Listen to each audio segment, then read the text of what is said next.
Well, welcome, friends. We're back in the sim. One day after landing at Jackson, Mississippi, we're flying again.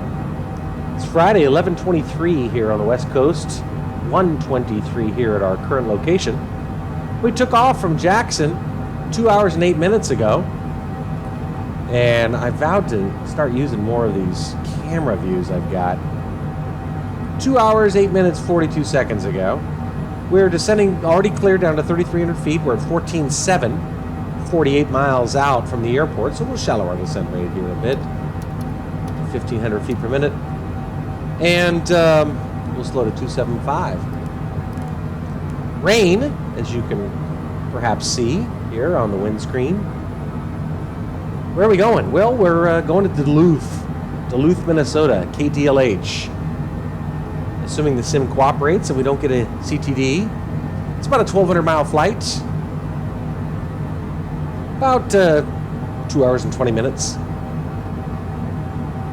Hoping everything works. We did have to deal with some icing conditions. So we have our anti-icing equipment all on, in addition to the pedostatics, wing, left and right engines, airframe de-icing. Hoping things work, really hoping things work. Slow to 270. Going to be approaching Duluth on the ILS runway 09. Cleared for the RNAV, but I'm going to use the ILS frequency of 110.3. Weather in Duluth, if we make it there, 56 degrees and mostly cloudy. Winds are out of the south at 7 miles an hour. So we're going to have a crosswind landing, never fun, but always an interesting challenge.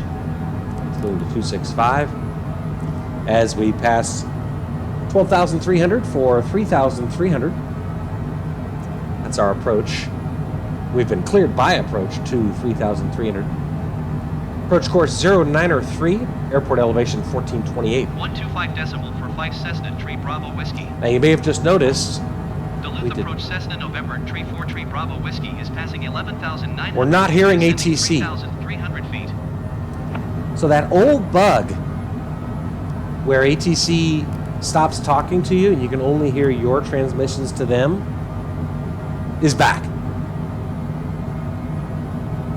So it is what it is. So we'll have to pay attention because the only way we're going to get landing clearance is by listening to our acknowledgement of it. Raining pretty good here. Looking at my ForeFlight app on my iPad, and there is a lot of green in the area. But no yellow, no orange, no red. So just some rain. Floating to 250 now as we Alt 3, I gotta remember that. Pass below 10,000. Slowing to 250 and then 245. 31 miles out. November Tree 4 Tree Bravo Whiskey requesting vector to next waypoint. It's still doing that goofy stuff. See the rain here. Continue to WFF turning and following heading Tree 40 Cessna Tree Bravo Whiskey. See, here's our approach. WFF, UDTEG, and then KDLH. Zoom in here on our MFD. We'll take it down to 10. Flew at 40,000 feet on this flight. Why am I turning left? It's going to 240. It's turning left, and I'm not... Maybe it's just course correction. This is odd. Huh, that was odd. Okay. Well, God knows if we're going to make it to our destination. Slowing to 235. 27 miles out now. 8,600 feet. We'll shallow our descent rate down to 1,000 feet per minute. I'm totally unclear as to what we're doing here. This is interesting. We're off course now. We're still on nav mode here, and yet, We are receiving IDLH. We are receiving. Let me turn our bank limiter on. I don't like these sharp turns. We are receiving ILS. I don't know if it's confused because we're doing an RNAV. It thinks, I mean, I programmed in an RNAV approach, but my intention is to fly the ILS. So let's just see what happens here. This is interesting. Let's get our landing lights on. I did tinker with the cameras here. Scared to use them though. And I got to focus on flying. Sterile cockpit, right? Passing over WFF here momentarily. It's going to 220. 7,300 feet and 22 miles, so we'll shallow our descent rate even more at 700 feet per minute. And our outside air temperature is 5 degrees Celsius. We should be able to turn off our anti-icing equipment at this point. We'll leave our pedostatics on, of course. Looks like we're going through some rain curtains here ahead of us. Slow to 215. We are now passing over WFF. And then when we get to Uteg, we'll make a right turn, and then we're on final, assuming the sim cooperates. Fingers crossed. This is a bit of a test here because this will be the first airport I've flown into, if I fly into it at all, that's modified scenery. Tower on 118.3 Cessna Tree Bravo Whiskey. Okay, there's the tower handoff. Let's go to Duluth Tower 205. Cessna November 34 Tree Bravo Whiskey 14 miles west inbound RNF runway 9er approach. Turn off our bank limiter now. No longer concerned about Clear that. RNF runway 9er approach Cessna Tree Bravo Whiskey. All right, we're cleared for the approach to runway 09er. We're going to turn right here in a second. Slow to 200. 6,300 feet and 16 miles out. A little bit high. We'll increase our descent rate once more and slow to 195. I believe that's the airport right there. Indeed. So we're going to increase our descent rate just even a bit more to 1,400 feet per minute, and we're going to slow us down to 180. Landing gear. That should stop here in a second. We'll use our speed brakes just to slow us down. There we go. All right, now we are turning final, so I'm going to switch us over to nav mode and activate EPPR. There's the runway, dead ahead. And we look actually really good. We're actually intercepted the glide slope beautifully. Slow to 175. Once we get to 180 knots, if we get to 180 knots, we're gonna have to use those speed brakes a little bit more. Slow us down. There we go, notch of flaps. A lot of rain, you can see the rain curtains up ahead here at our 1 o'clock. And very strong winds, comparatively 27 knots, basically coming from the south, so this is gonna be a heavy-duty crosswind landing. That's code for brace yourselves, buckle your seatbelts. Try these outside views, hopefully we won't CTD. That's looking down, kind of slick. Down and forward. See that crosswind, how it's pointing us to the right. Go to 165. 8.6 miles out, we'll go and do the gear now.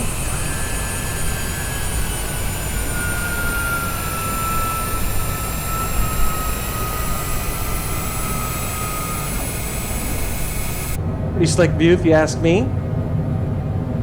We are on the glide slope. Slow us down, 160, do another notch of flaps. Airport dead ahead, but this is going to be very interesting. 18 knot crosswind from our right. Frankly, if I had my druthers, I'd rather be landing on runway 27. There's the outer marker indicator. Little 155.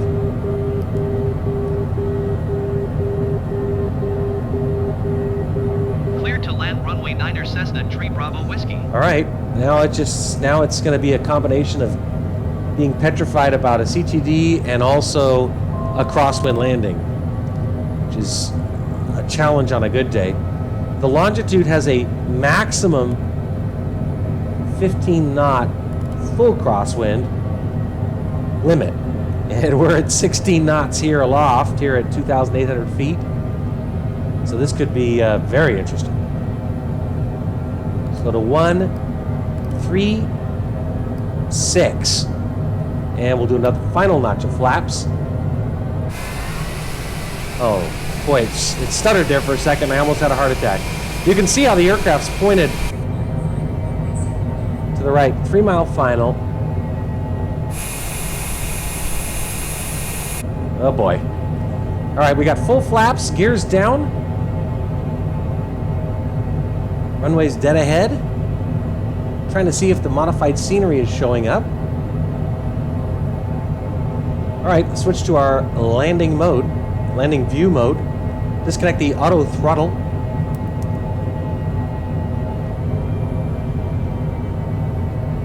All right, well this is going to be a real challenge because we've got 12 knots, 13 knot crosswind.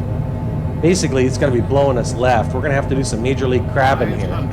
To keep that right wing dipped. 500 autopilot. Autopilot. Gonna have to keep that right wing dipped.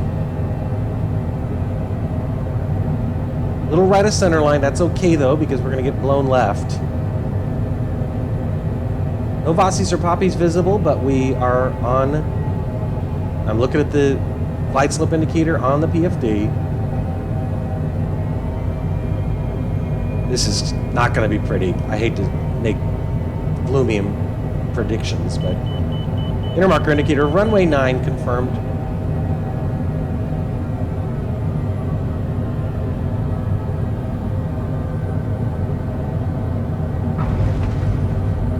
Keeping that right wing dipped. Spoilers up. Reversers on. Keeping that right aileron. Keep from tipping over. Reversers.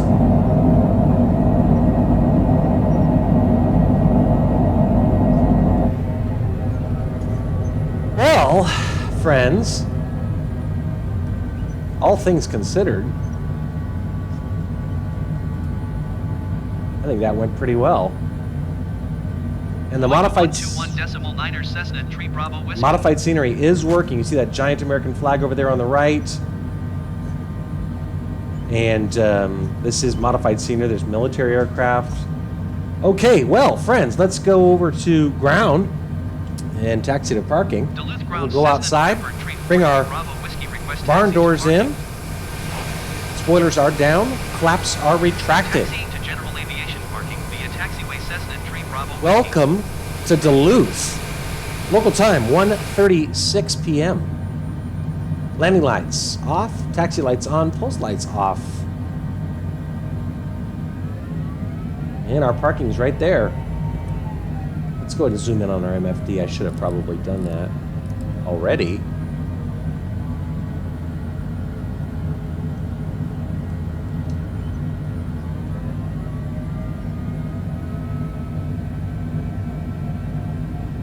Yep, the modified scenery is here, and it appears to be working. The flag is not blowing in the same direction as the wind, but I suppose I'll forgive them that.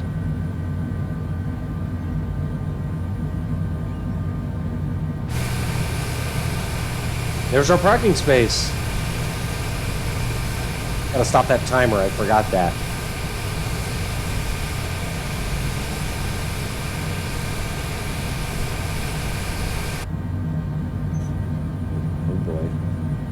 Overshot that a bit, didn't we? All right, there we go. We got it corrected now.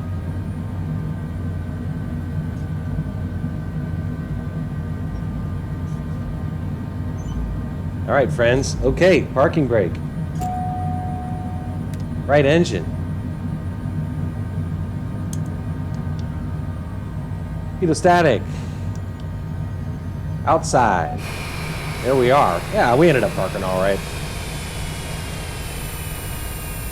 There it is. Duluth. Safe landing in Duluth. I've landed here in real life a couple of times and always enjoyed this airport a great deal. I think the approach from the west is actually prettier because you come in over Lake Superior, but this was still great. And, you know, other than ATC bug, It worked all right. I mean, it worked great. And it's stable. It's our second flight post SU-10 that's stable. I mean, that's fantastic. We're not done testing yet, but left engine, we'll drop to the logbook screen. I think I got everything else, right? Yes. Oh, timer. Almost forgot. 2 hours, 23 minutes, probably about 2:20. Left engine. And there it is. 2 hours, 19 minutes, 24 seconds from KJAN, Jackson, Mississippi, up to KDLH, Kilo Delta Lima Hotel, Duluth, Minnesota, for a wonderful midday flight. And I'm just tickled that the sim is cooperating and working. And let's take a look real quick at our Navigraph, our little Navigraph app that I've got running here in the background. There it is, and it got our flight. Look at this. I got to turn off some of these filters. Jesus Christ. You notice we took off here. This is where we started in Key West. Then we went to Pensacola, then Jackson. So our actual flight was from here, right here, okay, KJAN. You can see we took off runway 34 right and then made this right turn. And the SID that we flew had us, I was a little skeptical, but I decided to just cooperate. Took us over to Nashville. Struck me as a little far east in all candor. So we got over Nashville, KBNA, and the BNA VOR, and then we turned northwest. And you can see we tracked here in a nice line, and then we came in over Minnesota, and you know, I felt like it was a weird turn that we made, but looking at it here, it looks perfect. It looks perfect. I mean, this is great. Look at all the airplanes here, and I'm not the only person flying into Duluth. Here's SkyWest 4094 in real time, coming up from KMSP. Where'd that go? Just freaked out on me. Coming up from KMSP, which I think is St. Louis. Mistaken. Yeah, KMS, I think it is, up to Duluth. Anyway, he's at 3,800 feet and descending. SkyWest 4094, check that on FlightAware. But it looks like there's also some simmers in the area. In any event, thank you so much, friends, for joining us on this wonderful flight. And we'll go back in here to the sim and just checked our total hours here. What do you say? Yeah, we're at 604 hours, 50 minutes, 27 seconds. Day takeoff, day landing. 354 day takeoffs, 25 night takeoffs, 309 day landings, and 58 night landings. So, very exciting, happy. I'm hoping SU-10 continues to deliver. Have a great day, everybody.